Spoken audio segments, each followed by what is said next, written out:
جاهز تبدأ الموسم وانت واثق في تشكيلتك؟ النهارده انا جايب لك 4 تشكيلات كاملة، وكل تشكيلة منهم باسلوب لعب مختلف، وفيها ال 15 لاعب بالكامل، وانت اللي هتقرر تمشي مع انهي فكرة بالظبط. وتعالى نبدأ بأول فكرة من غير مقدمات كتير، وهي البنش بوست من الجولة الأولى. التشكيلة هتكون كلها أساسيين حتى الدكة طبعا، والحراسة هيكون فيها فيربريخن وكيلهر، وفي الدفاع هيكون معانا نيكو ويليامز من نوتنجهام، وتاني لاعب هيكون وان بيساكا، وتالت لاعب معانا هيكون فان دي فين، ورابع لاعب هيكون تروكوفسكي، وخامس لاعب هيبقى ديوف. وبالنسبه بقى لخط النص في التشكيله دي هيبقى بصراحه جامد.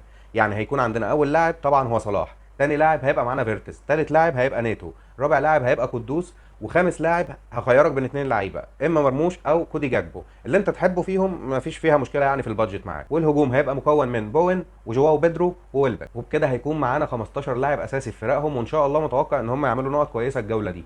وانك تفعل البنش بوست من بدري من اول اسبوع كده، فدي حاجه ممكن تديك بدايه قويه. تاني تشكيله معانا هتكون بتجمع بين صلاح وهالاند، للناس اللي عايزه تبدا الموسم بصلاح وهالاند مع بعض، وان شاء الله تبقى تشكيله كويسه، وتعالوا نشوفها كده مع بعض. وفي الحراسه هيكون معانا سانشيز ودوبرافكا، وفي الدفاع هيكون معانا نيكو ويليامز، وتاني لاعب هيكون وان بيساكا، والتالت هيكون كونسا، والرابع هيكون فان ديفين، والخامس هيكون ستيفي. ونيجي بقى لخط النص اللي هيكون فيه طبعا زي ما قلنا محمد صلاح معانا في التشكيله، وهيكون معاه في خط النص قدوس، ومعاه ناداي ومنتي من برايتون، واخر لاعب معانا هو اسماعيل يسار. وفي الهجوم هيكون معانا طبعا هالاند وجواو بيدرو وايفانيلسون. والميزه في التشكيله دي انك دايما عندك كابتن مضمون. لكن بالنسبه للعيب اللي فيها بقى، ان باقي الفريق في بقيه المراكز ممكن يبقى اضعف شويه، نتيجه ان انت واخد طبعا جزء من الفلوس كبير في صلاح وهالاند. وبكده نكون خلصنا تاني تشكيله معانا. وتالت تشكيله معانا لو جينا نشوفها مع بعض هتكون تشكيله صلاح من غير هالاند، وده لو شايف انك هتبقى محتاج قوه في كل المراكز. في الحراسه هيكون معانا سانشيز ودوبرافكا. بعد كده في الدفاع هيكون معانا نيكو ويليامز، او مثلا لعيب زي اولي اينا من نوتنجهام. بعد كده هيكون معانا وان بيساكا، وهيكون معانا فان دي فين، وهيكون معانا كونسا من استون فيلا،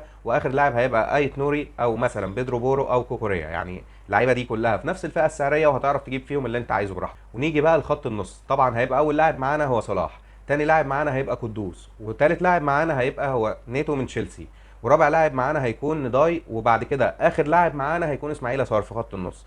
فهي يعتبر خط نص متوازن كده، الخمس لعيبه اللي فيه بيلعبوا في فرقهم، ويعتبر الفرق بتاعتهم بتعتمد عليهم بشكل كويس، فنقدر برضه احنا نعتمد عليهم. لان لو جينا نبص بقى على الهجوم بتاع التشكيله دي، هيبقى اول لاعب هو واتكنز، تاني لاعب هيبقى جواو بيدرو، وتالت لاعب هيبقى جيوكريس من ارسنال.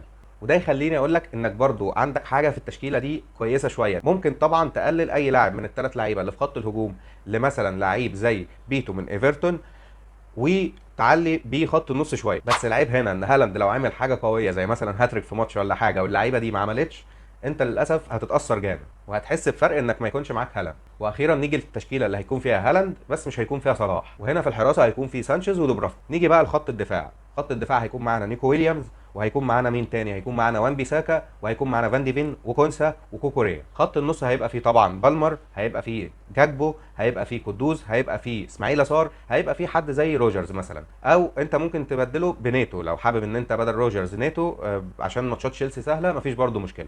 بعد كده الهجوم هيكون مكون من هالاند وبيتو وجيوكريس. والميزه هنا ان هيكون معاك هالاند ومعاه هجوم قوي وخط نص كمان قوي، بس هتبقى العيب الوحيد فيها ان لو صلاح انفجر كتير هتزعلك بصراحه يعني. ودي كانت الاربع تشكيلات كامله بال 15 لاعب. كل اللي عليك دلوقتي بقى انك تنزل تقول لي في التعليقات ايه هي اكتر تشكيله عجبتك، او اقرب للتشكيله اللي انت ناوي تبدا بيها الموسم، او حسيت انها شبه تشكيلتك. اكتب لي رقم التشكيله في الكومنتات، وخلونا نشوف مين هيمشي مع انهي خطه. واستنوا الحلقات اللي جايه لاننا لسه بدري ولسه في مفاجات كتير. واشوفكم على خير ان شاء الله. سلام.